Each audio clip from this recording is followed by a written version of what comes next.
Welcome everybody. My name is Sarah Judd-Lamb and I'm the Executive Manager Policy, Research and Projects at Carers New South Wales, and I'm pleased to invite you to welcome you all to today's session entitled Mental Health Services and Carers, What Are Your Rights?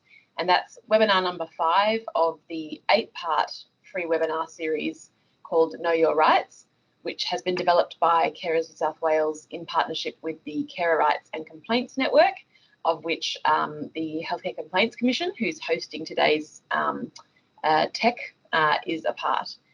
And so before we get into the content for today, it's really important that we acknowledge the traditional custodians of the lands that we're presenting from today. So those of us that are presenting are coming from a few different places, and those include the lands of the Gorogal, Gadigal and Awabakal people. So we pay our respects to their elders past, present and emerging, and also extend that respect to the lands and the traditional custodians in any areas that our participants are in today. Just before we get into the topic of mental health services and carers' rights today, hopefully many of you will be aware of Carers New South Wales already, but we are the peak non-government organisation for family and friend carers in New South Wales. And we are co-delivering this session today with the Healthcare Complaints Commission and also the Mental Health Advocacy Service, and we will introduce our colleagues a little later. Also, just to make sure that everyone's on the same page with who we're talking about today, so we're specifically focusing on, as I said, family and friend carers, and we have a pretty broad definition at Carers New South Wales of carers within that. Today we're focusing on mental health services, so we're really narrowing in on carers of people that are living with a mental illness or experiencing mental health challenges, and we are not including in that definition paid care workers or formal volunteers, and only including foster carers and kinship carers where that is involving care that is required for additional care needs. So there's over 850,000 carers in New South Wales, many of whom would be accessing mental health services either with or on behalf of the person they care for, and that's who we're focusing on today. And so just to give you some background on this session, but also where this session has come from, I mentioned before that this session is number 5 in a series of 8. So we have been working on a project, and I've just realised I may not have asked for slides to be moved, so apologies, Wayne. If you could skip ahead to the session outline slide, that would be great. I'm used to driving my slides myself, so I'm forgetting to ask the next one. Thank you. So I'll do a little bit of an introduction to the series, as you can see on that slide. I'll also introduce our guest speakers that we'll be talking about some specific topics within mental health services and the rights that carers have, and then we will have some time for questions and discussion towards the end. We've had some pre-submitted questions through the registration process, which we'll address first, but there'll be opportunity to ask questions throughout. So if you have questions as we present today, please pop them in the chat or hold on to them for the discussion time, and we'll address them at that point. So if we can go to the next slide, please, Wayne. I mentioned that this is part of a series. So as you can see there, the greyed out ones are the ones that we've already delivered. Those are all available on the Carers New South Wales YouTube channel. The one that we did last month on healthcare services, also with the Healthcare Complaints Commission, is up there as well. And as you can see today, we're on number 5, which focuses on mental health services. You'll see from that list that we've been delivering these webinars monthly in around the middle of the month, noon on a Wednesday. So if you're interested in future sessions, you're welcome to register for those. And you can see we've got Centrelink, employment and financial topics coming up. You can go to the next slide, please, Wayne. So yeah, just briefly before I introduce Jen and Wayne. So today's topic really is, I mentioned before, around family and friend carers of people that are accessing mental health services. So those people may have a mental illness diagnosis, or they may just be experiencing anxiety and depression symptoms. Really anyone that is accessing mental health services whether they be in a hospital setting, in a community setting, in a private setting like a private psychologist. We have a fact sheet that addresses broad context in which carers may be supporting someone to access mental health services. This webinar is based on that fact sheet, and we will refer to that at the end of this session and also send you the direct link to that. But really, we're sort of adding a bit of detail today, introducing you to some of the faces of the organisations that are mentioned in that fact sheet and just digging a little bit deeper. And so I'm very pleased to be co-presenting with our first guest today from the Healthcare Complaints Commission that have a lot of oversight over issues in this area, and will be talking about what they can and can't do, and then we will move to our second guest speaker as well. So welcome Jen from Healthcare Complaints Commission, and we will include you in the discussion later.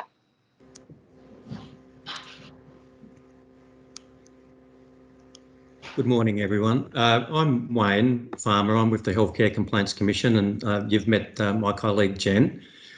So today we're going to explain the role of the Commission and how to engage with us if you have concerns.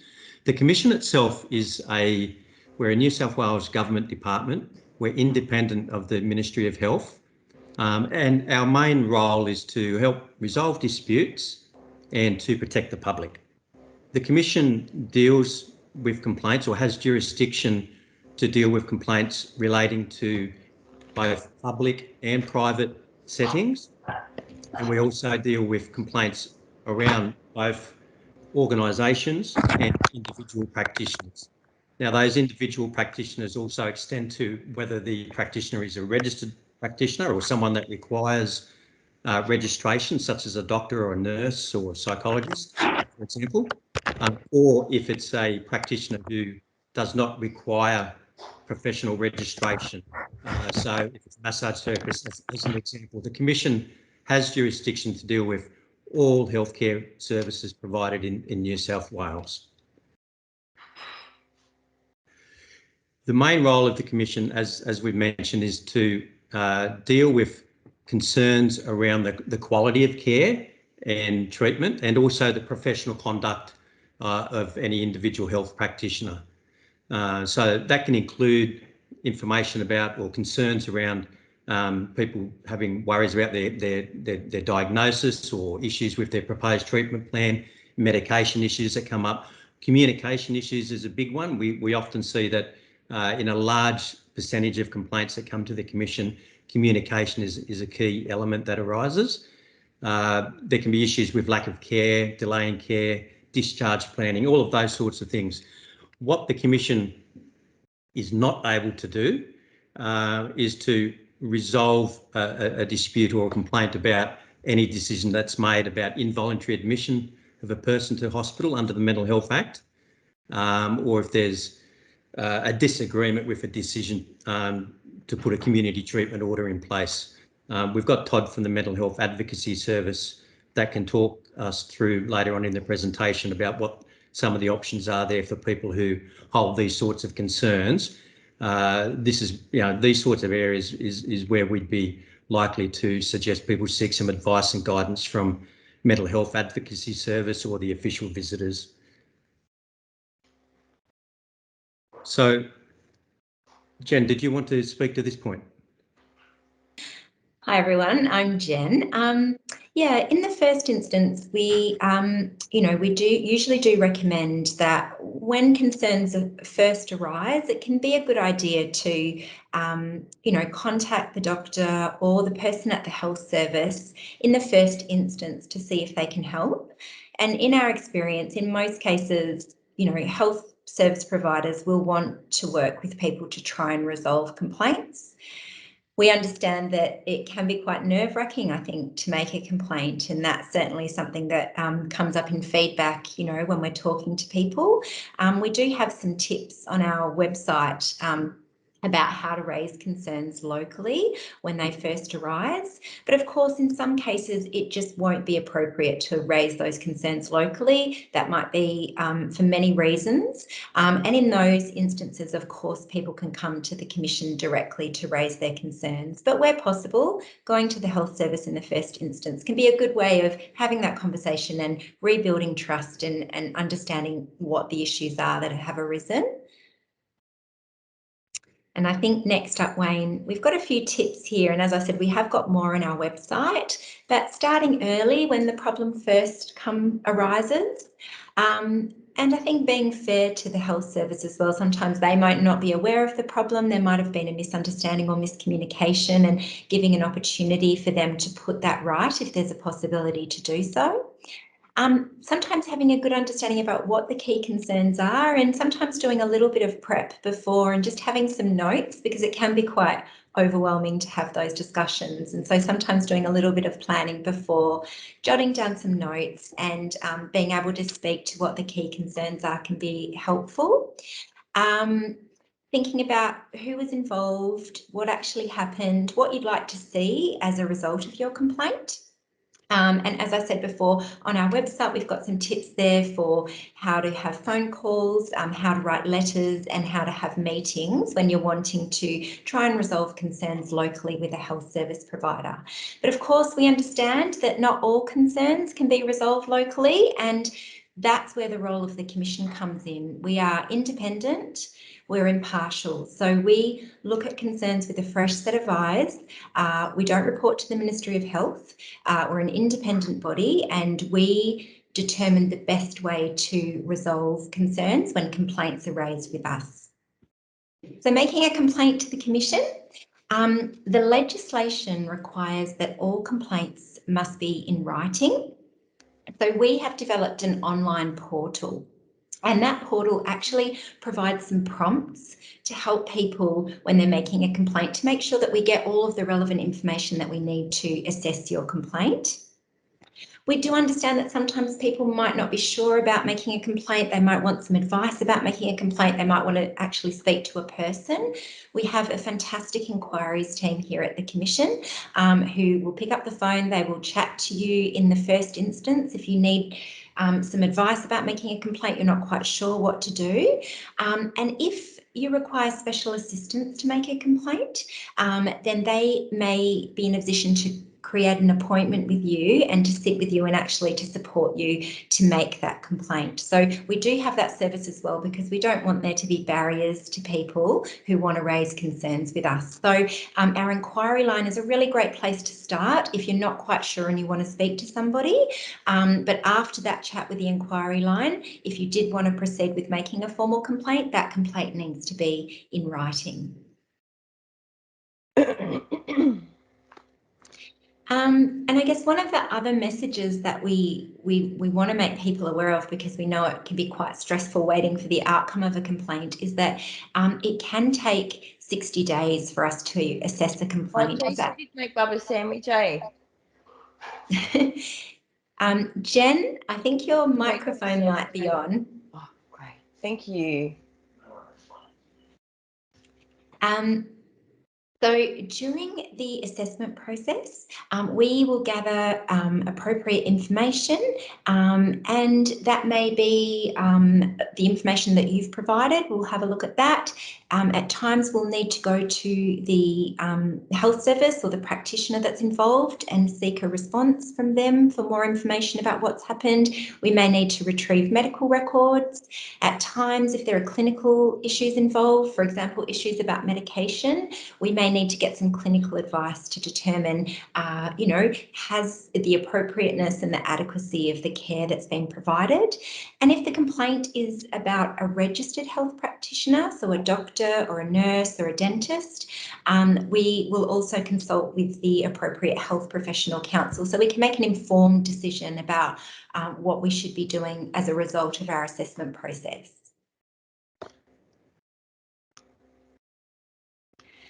And we always let people know what's happened with their complaint. So at the end of the assessment process, we send a letter to all of the parties to explain the outcome of the complaint. We do also have a review function at the Commission. We understand that at times perhaps the person who's received the outcome, they feel that we've missed one of the core issues, that there's something that we haven't properly explored when we've assessed the complaint. And in many cases, at times, and particularly when there's ongoing treatment involved, we may be assessing the complaint and then new information comes to hand, and that new information may actually have an impact on the outcome of the complaint. So in those circumstances, people are able to request a review with us, and that means that a completely separate person from the Commission who hasn't had anything to do with the initial assessment of the complaint would have another look at all of the complaint information to make sure that our process the first time around was proper and that we reached the right conclusion. So in terms of when the Commission reaches the assessment decision, there's a range of assessment outcomes that are available to the Commission. And I'll just step you through those now. So as Jen mentioned, when a complaint's lodged with the Commission, we'll write to the healthcare provider, we'll provide a copy of the complaint or the details about the complaint, and we'll seek a written response from the healthcare provider. And we'll then usually actually provide a copy of the response to the person who's made the complaint, or if we're not able to do that, we'll provide details of what's been communicated. And often what has been communicated is sufficient to actually resolve the concerns or resolve the complaint for the person who's made that complaint. So there's an option there for the Commission to have an outcome that the complaint's actually been resolved during the assessment process.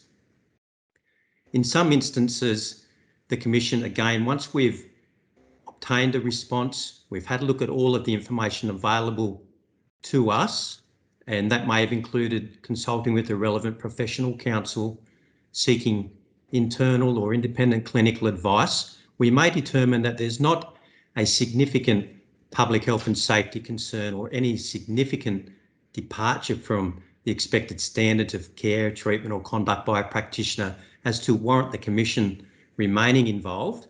And so there is an option at that point for the Commission, where it's appropriate, to write to the parties to explain that we may discontinue our dealing with the complaint, or there are circumstances where we may discontinue dealing with a matter but make some comments to the healthcare provider around some of the where it's appropriate for us to make a comment. And I think at that point, it's also really important to note that, you know, quite often when we do obtain all of the information that's available and we decide that when, you know, that there isn't any further action that is appropriate for the Commission to take, it doesn't mean that that complaint is not important. I think all complaints that are made in good faith are valuable. You know, they promote health service reflection, you know, responding to complaint. Obviously, you've got to think about what happened and was there anything that could have been done differently or better, you know. So I think it's important that, you know, people understand that complaints play a really valuable role in actually improving health service delivery, and deciding to actually take no further action on a complaint doesn't mean that that complaint wasn't valid or warranted.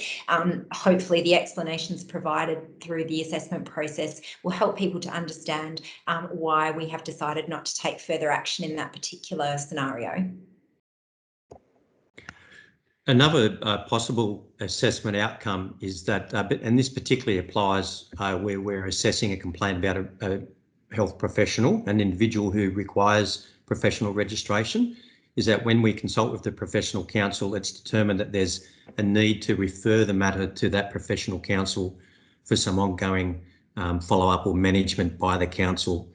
And that may be because in the assessment process, there were some issues or concerns identified that the council needs to resolve with the practitioner. Councils, or most of the councils, have particular performance or conduct streams, for example, where they can follow up and address issues directly. Some matters, when we assess a complaint, we can see that there might be a need for the Commission to help the parties to resolve or to resolve the complaint. It might not be a matter that requires a formal investigation by the Commission, but there's a complaint that's unresolved. Now, there's a few options there for the Commission in these circumstances. When we're dealing with largely public health organisations who are often well equipped and have good complaint handling processes in place, we can actually refer a matter for what we call a local resolution process. And so if we have the consent of the parties, we refer the complaint back to the health service to then address the concerns with the person who's made the complaint directly. Often when we do this, we can often find that there's a situation where the health service may not necessarily have been aware of the concerns, and this is an opportunity to address those issues. Again, we do that with the consent of all parties involved. On other occasions, we may find that the matter's a little bit more complex, or there's a need for the Commission to stay involved and to assist with the resolution of the complaint. Now, this might be because there might already have been a failed attempt at a local resolution process. It could be that there's been a breakdown in the relationship with the parties in some way, or just the nature of the complaint and the issues are such that there's some assistance required, particularly for the parties to work out, what's a way to try and resolve the complaint. Work out what the Commission can stay involved and discuss the response, help the parties to sort through what the outstanding issues are, what the outcomes are that people are seeking, and we can actually, in the assisted resolution process, organise meetings to bring the parties together, and we can help facilitate a meeting, or it might be that we help obtain further written responses. But the important point there is that the Commission will stay involved and the matter would be referred to our resolution process, again, with the consent of all the parties to the complaint. And I think, Wayne, on that point as well, one of the things that is really important is continuing that therapeutic relationship. And I certainly know that with, both local resolution, where the parties are willing and able to work with people and to try and resolve concerns together, that can actually help to rebuild that trust and help ongoing care to be smooth, in the way that you would want it to be. And with assisted resolution, the involvement of the Commission and one of our resolution officers is an independent person there to help parties come together and see if there's a way that concerns can be resolved, and that continuity of care can continue. And they're really important considerations when we're looking at the assessment outcomes of complaints. Another possible outcome is that the Commission may determine that the complaint's more appropriate to refer to another body. So examples of this could be that the complaint raises issues around fees, charges and billing, for example. And if the matter's not been able to be resolved in the assessment process, the Commission may determine that that's more appropriate to refer that matter, for example, to fair trading. Other examples that come to mind when the complaint raises issues or concerns around accessing healthcare records, and where those matters haven't been able to be resolved, the appropriate body, for example, in that situation would be the Privacy Commission. So there's the circumstances where the Commission will refer to another body. If a complaint's raised and it involves criminal elements, the Commission may decide to refer a matter to the police to follow up on certain areas of the complaint as well. So there's a range of other bodies that the Commission may determine is more appropriate to deal with the matter.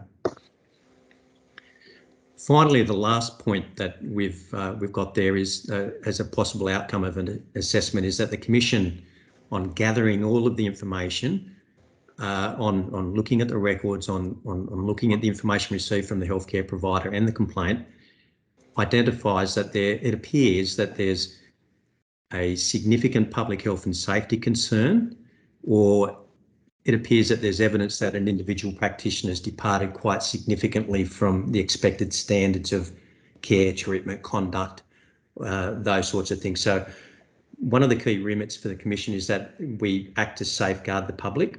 And so if we identify any of these significant concerns, we can refer, for example, with a facility, if we identify a public health and safety concern, we would refer that matter for a formal investigation with the view that any public health and safety concerns that are identified as an outcome to that investigation, we can make formal recommendations to the health service to help address those concerns or those health and safety concerns. In the case of individual practitioners, the way that we help safeguard the public as well is that if there is evidence that the practitioners departed quite significantly from expected standards, the Commission does have the ability to actually prosecute a practitioner before a professional standards committee or a tribunal to seek conditions on registration, suspension, deregistration, those sorts of things to help safeguard the public.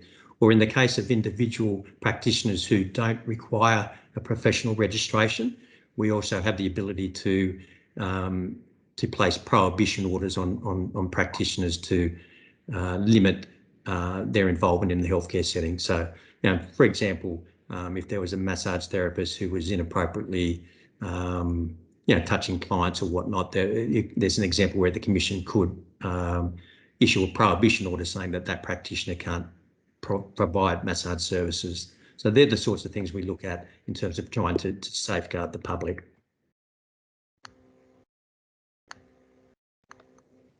So just as an example here, we've got a case study. I'll just give you a moment just to read through that on the screen. So I'm happy to talk through that at the same time. So if we've had a complaint, for example, that a carer might have made a complaint that their partner, has had, a bad experience in hospital after an involuntary admission. They might be concerned about the quality of communication in relation to the treatment plan and the ongoing care. And they've tried to resolve the concerns directly with the hospital and raise them, but they haven't yet received a response.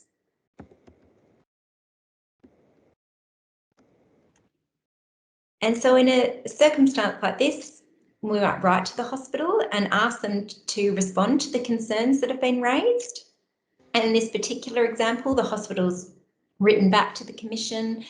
They've addressed each of that person's concerns raised in the complaint in writing. They've apologised. They've offered to arrange a meeting locally with the couple to talk about unresolved issues and concerns. And so in a scenario like that, if we now flick back to assessment outcomes, feel free to use the chat box if you want to have a think about what's something the Commission might do in that circumstance. We'll move on, Wayne, to the next one there. So in a complaint like that, one of the possible outcomes might be that it's resolved during assessment. So potentially in that scenario, the carer might feel that they've reached a better understanding about the care and treatment provided. The detailed response that's addressed the questions, the apology, the opportunity to meet with the hospital directly to talk to them about their experience and to be heard. And in a circumstance like that, the person that made the complaint may well feel that we've resolved those issues during the assessment process by gathering appropriate information and being able to answer some of those unresolved questions about the care. So that's a potential outcome of a complaint that could happen. So I think just to wrap up from the Commission's end today is just to refer back to our inquiry line as a really good first port of call for people who, have a few questions and would like a little bit of advice before making a complaint or advice about making a complaint. So our number's there. We also have a lot of information on our website, and so you can feel free to go there. We actually have a section on the website for health consumers, and there's a lot of information there that can help you navigate your way through if you have concerns about healthcare. Thank you so much for listening to us today. Thanks, Thank you very much, Wayne. And yeah, just to reiterate that, absolutely encourage carers to call that inquiry line. I think one of the reasons that we are doing these webinars to support the fact sheets that we've developed on these topics is to put faces to organisations. So that carers and others working with carers can see that these kind of faceless organisations and pathways are actually people, teams of people that are able to help. And so it's great to see that agencies like HCCC are really proactive in ensuring that they can help pass you on to the right person if they're not the right person, or just give you sort of some advice and feedback about the process. We really encourage carers to make the call if they have questions or concerns, and there's assistance to be provided. So we'll move on to our next presentation now from Todd Davis from the Mental Health Advocacy Service. And this is a bit more of a specific area, and it's not so much kind of the first point of call, but we want to hear from Todd a little bit about an area that the HCCC doesn't cover, where carers may end up, and what can happen in that situation or those situations. So welcome, Todd, and I'll pass over to you. Possibly some audio or connection issues there. While we're waiting on that, does anyone have any questions for the Healthcare Complaints Commission based on their presentation? Hi Sarah, it's Catherine here. I just wanted to ask, is there a time stamp on the complaints that you, like, does it have to be current, or is there a time limit? So no, we don't impose a time limit. You know, obviously the sooner that a complaint is lodged, the better, because as you can imagine, when a lot of time has passed and people leave certain health organisations, you know, it does get probably more difficult to actually, you know, get the information that we need to assess the complaint. So the sooner the better, but certainly if there's, you know, a serious issue there, it's been a while ago, you didn't know that the commission existed, you know, we wouldn't preclude anybody from submitting a complaint, and we would consider all complaints submitted on a case-by-case basis. Great, thanks Jenny. No worries. So sorry about that, I got frozen out. Wonderful. Hi, Todd. No worries. We were happy to chug on in the meantime, and glad we can hear you now. So yes, welcome, Todd, and we look forward to hearing a little bit more about what your service offers. No worries, thanks very much. So I'll just go through now just the role of the Mental Health Advocacy Service. So what we'll be talking about today is involuntary admission and providing families and carers information, obviously. Just touching on some of the rights and entitlements of carers, supporting somebody who's been admitted to hospital, both involuntarily admitted and also if they've been admitted without those powers.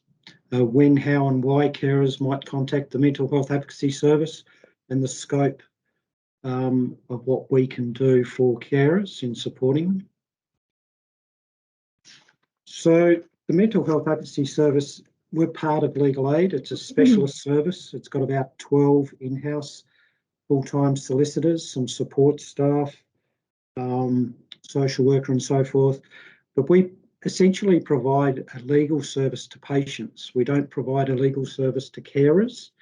I'll go on in a moment just to speak about that, but we can provide some information and our partners information to carers and family and the like, and our partners Law Access can, but we don't represent or provide legal advice to carers and families and so forth.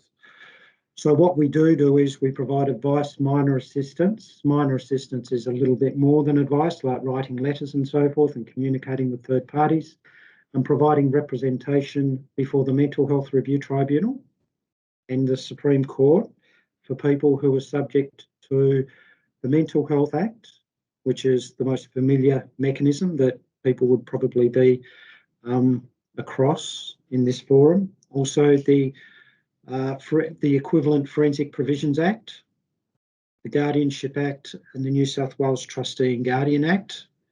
But for this purpose of this conversation, it's mainly forensic patients or civil patients subject to the Mental Health Act.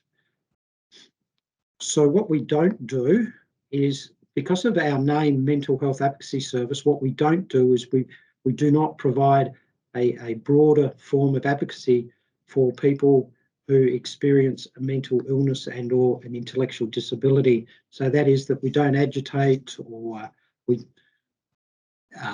provide a service for a person who experiences a mental illness but has an issue such as they've got an issue with their housing and so forth. That goes to the housing team, as would any other person who's got a housing problem. They go to the housing team because they're the experts of that. But in the first instance, if anybody seeks any information, patients, carers, families, anybody in relation to these matters, the first point of call is Law Access. We work very closely with Law Access. That's their number there on the screen, and they're the first people to contact. Sometimes calls come through to us when they might be a little complicated or funky or the like. So the mainstay of what we actually do is we provide advice to patients who are detained under the Mental Health Act, and we represent them before the Mental Health Review Tribunal. There's around about 15,000 proceedings before the Mental Health Review Tribunal in its civil jurisdiction each year, and there's about 1,500 in its forensic jurisdiction. We represent about 85% of civil patients in those proceedings and around about 98% of forensic patients. So what we do includes advising patients regarding, in the context of this conversation, advising patients in relation to what the role of the carer is under the Mental Health Act. So under the Mental Health Act, for purposes of giving, the idea of a carer is actually defined in the Act, and the reason for that is that there's a need for information to be disseminated to people who are beyond the confines of quite often a confined space. So as you probably know, most mental health facilities are locked facilities, and in the past there's been some problems in relation to healthcare practitioners providing information to third parties such as families and carers and the like, and that's resulted in some harm occurring to most often patients, but sometimes carers, such as if a patient was involuntarily detained and they were discharged, but the patient said, and maybe they're a young person and so forth, I do not want you, doctor, I do not give you authority to actually inform my mother that I've now been discharged. And that person then has been discharged and they go into the community and harm has been done to them. So these developments they came about 12 years ago and they've been massaged thereafter. So there's three classifications of what a carer is. So there's, in section 71 of the Mental Health Act, it's best to always go and look at the Act, and it's always best to read the Act in a way that gives effect to the purpose of the Act. And the purpose of the Act is to be beneficial to people. So it's no good confining a definition or confining the language just to the word or the sentence. It has to be seen within the context of the Act, and the context of the Act is to give benefit to the patient and provide protection to both the patient and the community. So within that context, there's, first of all, in section 71, there's the definition of what is a designated carer. And so that's defined as being a person who's a guardian. So a guardian is a person who has been provided that under an instrument. So that might be a guardianship order made by the Guardianship Division of NCAT, or it might be somebody who has entered into an enduring guardianship and they've nominated a person to be their guardian. It's obviously a parent for a person who's 14 years or younger. And the second aspect then comes down to if the person isn't captured by having a guardian or a parent, then there's a cascade effect in relation to who is the designated carer. And obviously it reflects what's in common law. So it's the spouse, then it's the person who provides primary care to the person. It can also be a friend. It's just a very broad definition. So it can capture at the end of the day, somebody, what the legislation is trying to do is capture somebody who's beyond the confines of the mental health facility, who can be provided information about the person for the benefit of the person. The second definition is where the person themselves, I'll call them the patient, they can nominate a designated carer. So they themselves can nominate somebody. They can nominate up to 2 people. The nomination lasts for up to 12 months. They can exclude a person, but a child, a younger person between the ages of 14 and 18, they can't exclude a person. And a doctor can also doesn't have to give effect to a nomination if the person doesn't have capacity to provide the nomination at the time. So a person, an example would be a person who's delusional. They've nominated, I don't know, somebody who doesn't exist anymore. They've nominated St. Peter as their nominated designated care. They've nominated as their designated carer St. Peter. So the doctor doesn't have to give effect to that because obviously they don't have capacity, but you can't give effect to that nomination. And also doesn't have to give effect to a nomination that might cause harm to the person. So that reflects what happens sometimes in domestic violence situations where somebody might nominate a person and they might feel coerced to nominate that person, but the doctor wouldn't have to give effect to that, or the healthcare workers wouldn't, because to give effect to that might cause harm to the person, because then the person who's the carer, who's nominated, would then know when the person's discharged, which might be harmful because they might be discharged to a refuge or something like that. And the third aspect is what is called a principal care provider. The principal care provider is essentially a person who's responsible for providing care to the person. So it creates a really broad definition, but it's not somebody who's who's paid for that service. But it's not somebody who gets the carer's pension. That's okay, getting the carer's pension. You can still be the principal care provider, but it's somebody who's like an NDIS paid carer. They can't be seen as being the principal care provider. Why they've got the principal care provider there is because that allows at the beginning, when there's no time and there's no capacity for the person to actually nominate the patient to nominate a carer, then the principal care provider can be quite often readily recognised. So the next dot point is the essential reason why this process exists. It exists because information can be shared. That's the basic principle. So it's a two-way process.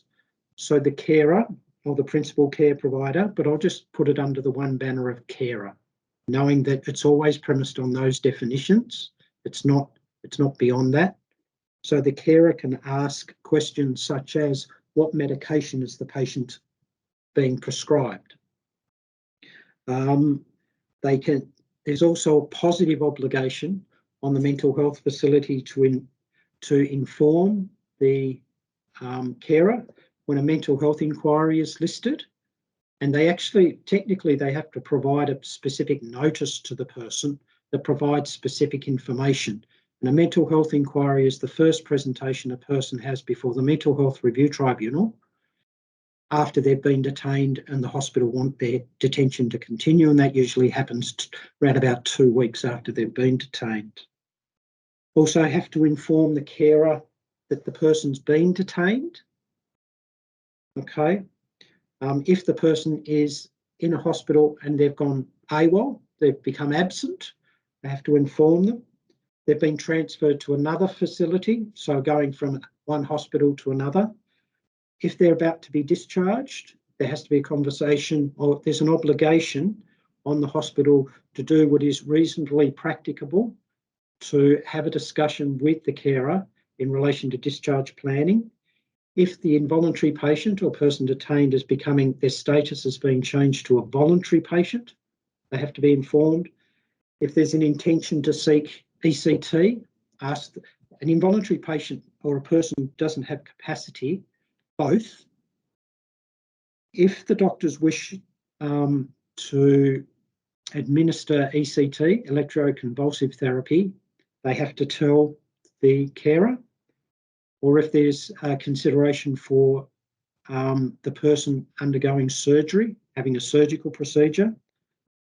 And at the end of the day, the catch-all is the carer should be informed if the person is being presented in any proceedings before the Mental Health Review Tribunal. So this goes towards some of the positive powers that the carer has. What I've just spoken about is really an exchange of information. And normally that doesn't happen in a healthcare environment. If I go in and I've got a broken leg, the doctors don't have to inform my spouse if I've got one, or whoever's providing care. They don't have to inform anyone if I'm going in for an operation, so forth, if I'm going to have treatment. But in this circumstances and all those other things, or if I go AWOL, they don't have to tell anyone. If I want to leave the hospital, that's up to me. But in this circumstance, there's that information flow.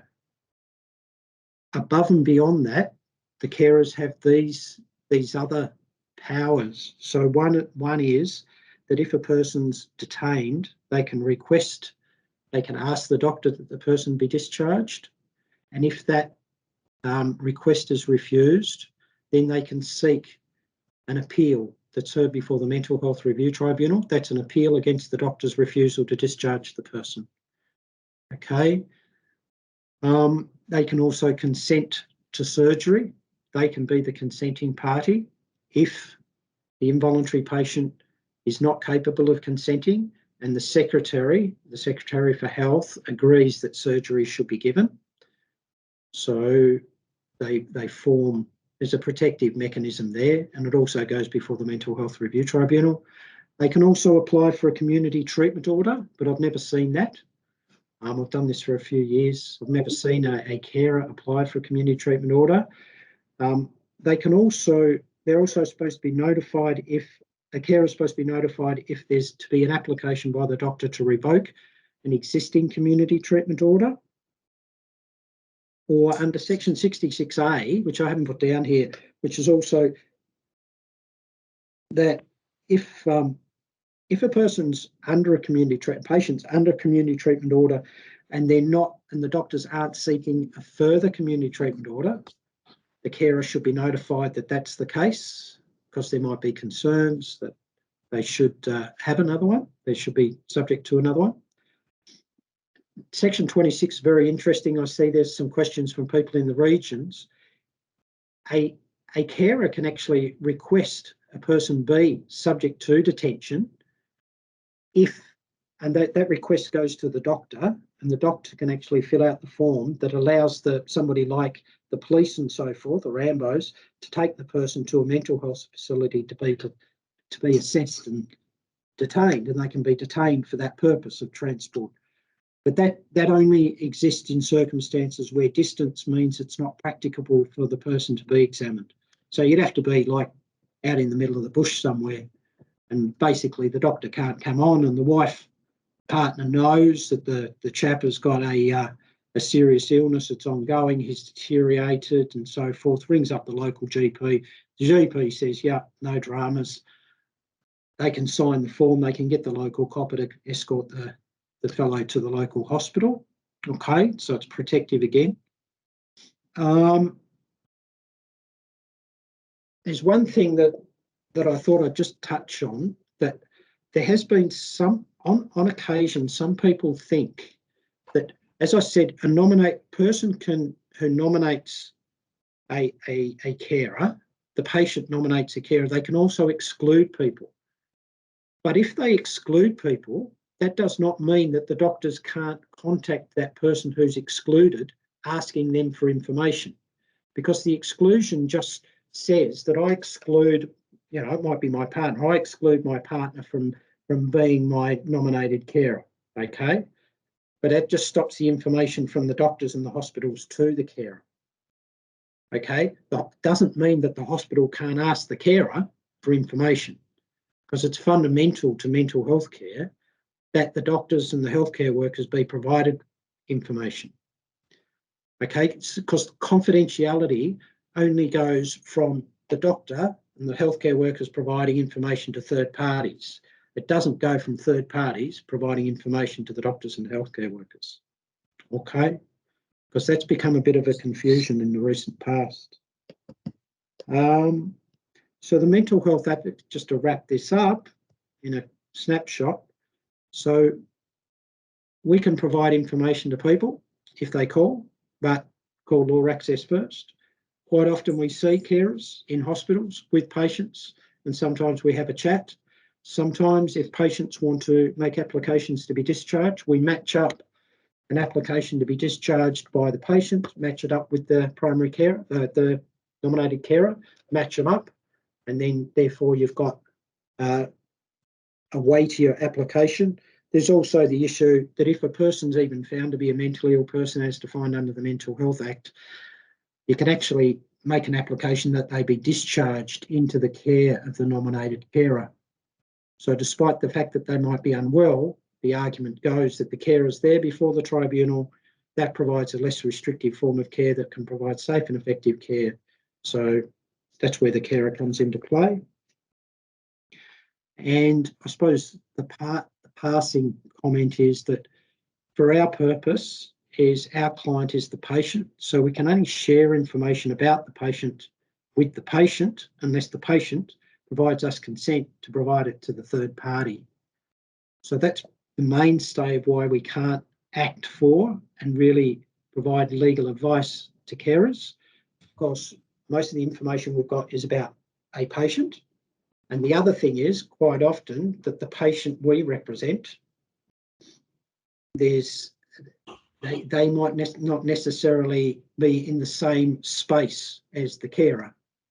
They might want to get out of hospital and the carer might want to keep them in hospital.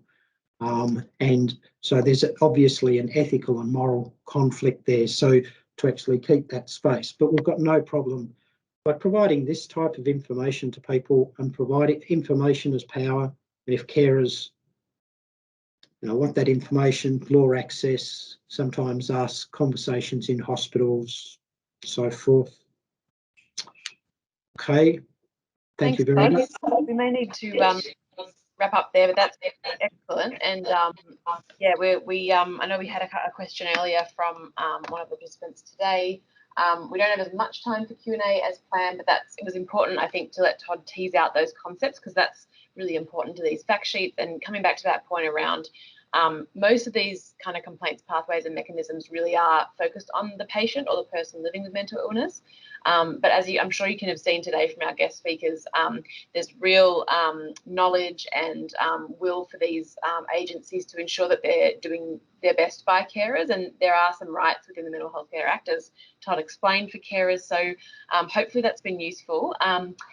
In our pre-submitted questions, we didn't get many technical ones, so I think we can probably go through those quite briefly. I can probably address most of them, and then we'll have like maybe a minute or two for some additional questions before we wrap up. So if we can just move quickly to our pre-submitted questions first. We had a few that were really around service coverage, I suppose, and so I'll sort of mention them all together and then maybe discuss a bit of a sort of collective answer and ask my colleagues to add in if they want to. We had a question about what about rural carers? We had a question, why are some carers not given a voice and clinicians taking over? And we had a question around how can carers advocate for better access to local support? And so on face value, they may all seem like sort of different questions. We're looking at rural coverage, we're looking at clinicians including carers, and we're looking at carers advocating. But I think the way that I would answer those questions is kind of all the same, in that Todd's mentioned that there's certain carers have certain rights under the Mental Health Act. And we've heard today around ways that carers can make inquiries and make formal complaints, access services to raise issues where there isn't that service coverage or where they're not being included. So hopefully that side of those questions has been answered. But the other side is to say that there is also a New South Wales Carers Recognition Act, which included the New South Wales Carers Charter. And that doesn't have the same kind of rights and kind of mechanisms for enforcement and complaints that the Mental Health Act has. But we will include that link in the follow-up email after this session so people can have a look themselves. But the New South Wales Carers Charter really answers all of these questions in terms of saying that all public service agencies should be, for example, number one, ensuring that those in rural and remote areas are not disadvantaged, should also ensure that, as another example, carers are included as partners in care in all phases of service delivery. And so that act is really important to be aware of. And if you're having issues with services, we talked about today how you can deal with those issues individually with the service and then through the other complaints pathways. But if you find that the service that you are working with is simply not able to provide what you need because of a lack of staff or just doesn't exist in your area, that's something that is maybe worth having a conversation with Carers New South Wales about, because we do systemic advocacy, and these are the kinds of issues that we deal with.